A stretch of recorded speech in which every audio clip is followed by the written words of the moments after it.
Chapter 4, Mishnah 3. According to biblical law, there is no minimum proportion that must be separated as truma. Even a single kernel is enough for a large pile of grain.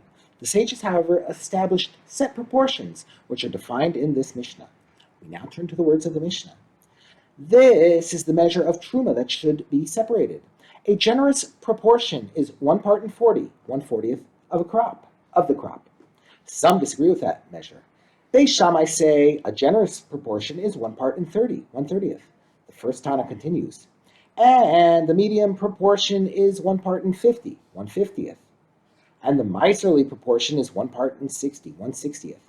The Mishnah discusses what happens if one separated less than his usual proportion. If someone separated truma and 1 part in 60 came up in his hand instead of his usual proportion of 1/40th or 1/50th, it is truma, and he need not separate any more truma.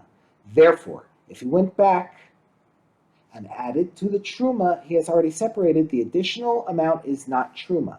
Rather, it is tevel, that is subject to maisros, as it was before. If, however, 1 part in 61 came up in his hand, which is less than any of the 3 proportions established by the sages, it is truma. But he must go back and separate more until he reaches his usual amount of truma. And this additional truma need not be estimated as usually required, but may be measured precisely by volume, by weight, or by count.